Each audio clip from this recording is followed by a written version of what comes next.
एक तरफ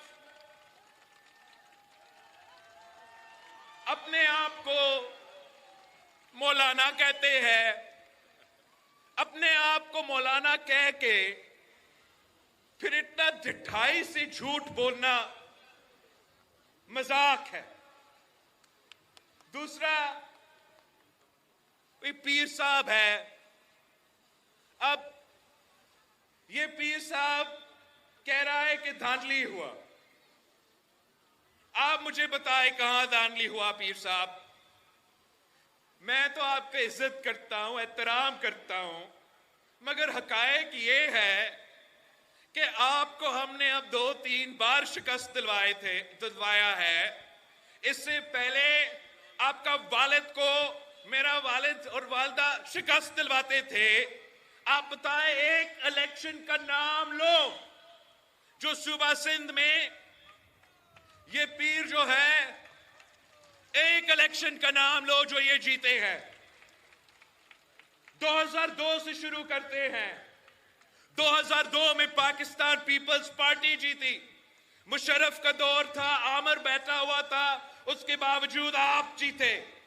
फिर इन्होंने जोर जबरदस्ती आपको हुकूमत नहीं बनाने दी। 2008 में इनके लिए धांधली किया गया, उनको धांधली के जरिए सीट दिलवाए गए, मगर फिर भी आप जीते। 2013 में इनको लॉन्च किया गया, तब भी उन्होंने पूरा कोशिश की धांधली करने का, वो ना कर सके, वो हारे। 2018 किसी को याद है कि 2018 में किस तरीके से उनको मदद करने की कोशिश किया गया?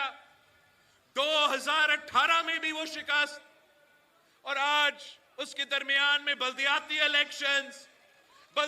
इलेक्शंस में उनको शिकस्त, बाई इलेक्शंस को उनको शिकस्त। इलेक्शन के दौरान वो कैंपेन करने नहीं निकले, फिर भी उनको शिकस्त। और अब वो कहते हैं कि वो धांधली करके उनको हरवाया गया। अगर उनके पास सबूत है, वो सबूत लेकर आओ। आपके पास फॉर्म 45 है, पीर साहब के पास है, मौलाना साहब के पास है, तो हम धांधली में यकीन नहीं रखते हैं। आप लेकर आए वो फॉर्म 45। आप साबित करते हो तो आओ, साबित करो। मैं अगला दिन आपका मुकाबला करता हूं बाय इलेक्शन में, देखते हैं कैसे आप जीतते हो। वैसे मैंने 2 सीटें निकाले, वो 2 सीट निकाले तो एक को छोड़ना पड़ेगा। जब एक छोड़ता हूं, 6 महीनों बाद बाय इलेक्शन होगा, तो मैं जो शिकायत कर रहे हैं, चाहे वो पीर साहब हो या मौलाना साहब हो, कि एक सीट तो मैं छोड़ रहा हूं ना, तो आए फिर वो छोड़ा हुआ सीट पे मुकाबला करते हैं, देखते हैं कि आपका औकात क्या है।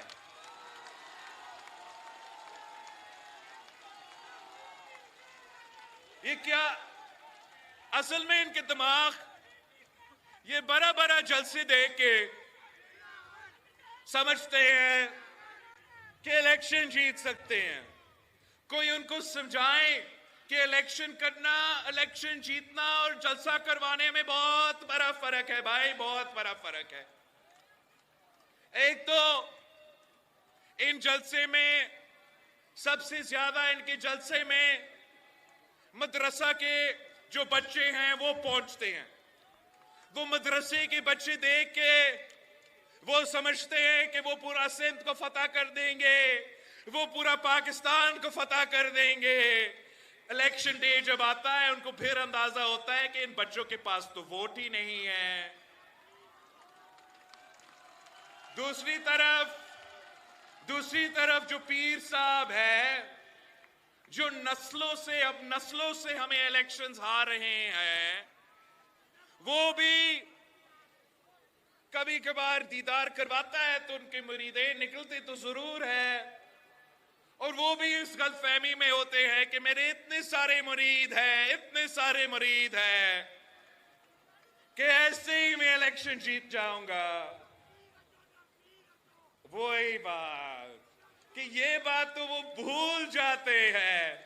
कल भी अगर पीर साहब उस जलसा में ना पीर जो ना मीर जो का नारा लगा देते हैं, लगाता जरा, तो वोट सिर्फ तीर जो वोट बेनजीर जो का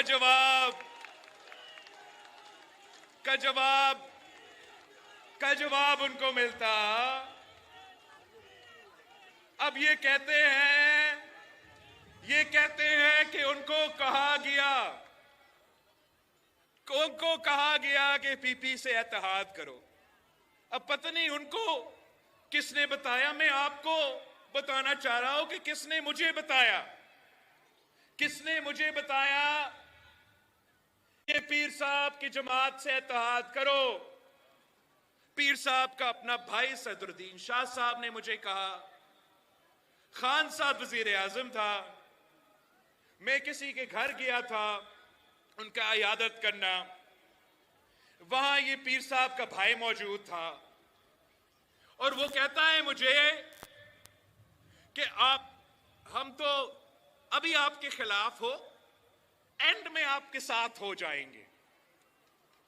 ये क्या मतलब, एंड में आपके साथ? इसका मतलब ये था कि इलेक्शन से पहले मुल्ला जो है वो हर डिवीजन में 1 सीट का मुतालबा कर रहा था, और पीर साहब जो है वो 10 सीटें का मुतालबा कर रहा था। अब मेरे जियाले जीत चुके हैं, मैं कहां से ढूंढ के ये सीट इनको दिलवा दूं? मना किया, मुकाबला किया, शिकस्त दिलवाया, और वो रोना रो रहे हैं। मेरे लोग शहीद हुए। कराची से अब्दुल रहमान पाकिस्तान न्यू कराची में एक बच्चा को शहीद किया गया। डिस्ट्रिक्ट सेंट्रल में शिराज अवान को शहीद किया गया। खैरपुर सांगर में अब्दुल मलिक मरी को शहीद किया गया। मीरपुर खास में रजा खोसो को शहीद किया गया।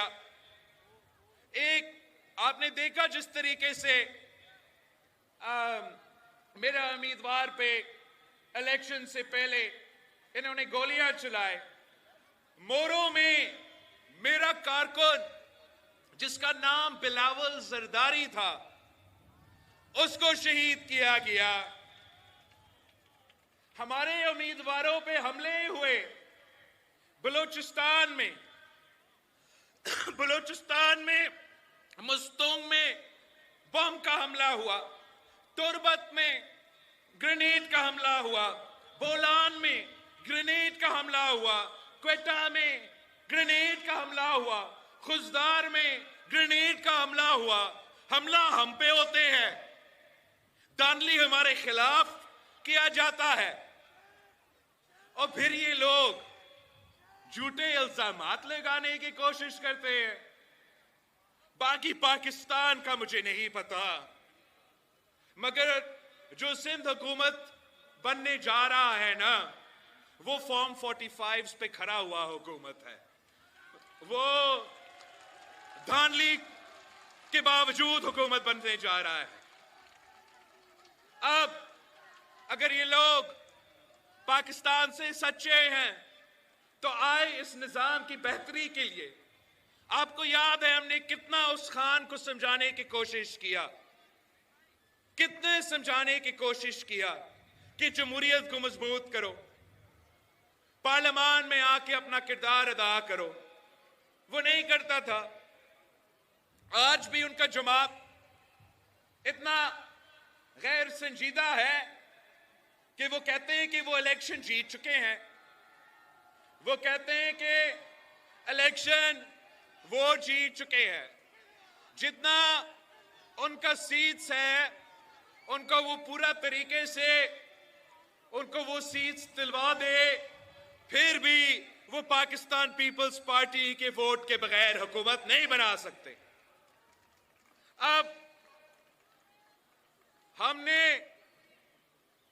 फैसला किया है कि जो हमारे पास आए हैं, हमारे वोट मांगे हैं, हम उनके साथ इंशाल्लाह ताला आगे बढ़ेंगे।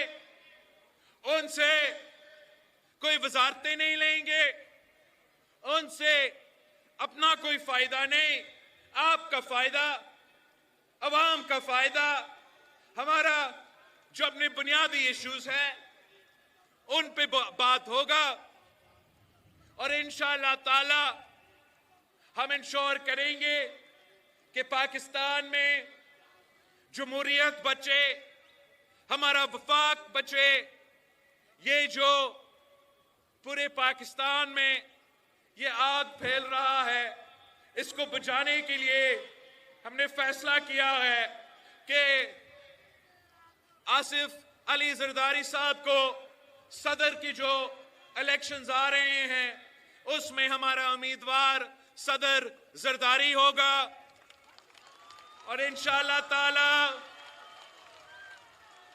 जब सदर जरदारी अपना ओहदा संभालता है तो वो इस आग को बुझा देगा, वो वफाक को बुझा देगा, वफाक को बचा देगा और आप सबका, चारों सूबों का ख्याल रखेगा। एक बार फिर मैं आप सबका शुक्रगुजार हूं। शुक्रिया। पाकिस्तान पीपल्स पार्टी के जियालों का शुक्रगुजार हूं। अब जो आने वाले हुकूमत है, जो आने वाले हुकूमत अब बनने जा रहा है, खास तौर पे सिंध में, इस हुकूमत में अब पाकिस्तान पीपल्स पार्टी की तंजीम हुकूमत चलाएगी। जो मेहनत करते हैं अपने खून पसीने के, इनके लिए वोट दिलवाते हो आप, अब आप अपने फैसले करो।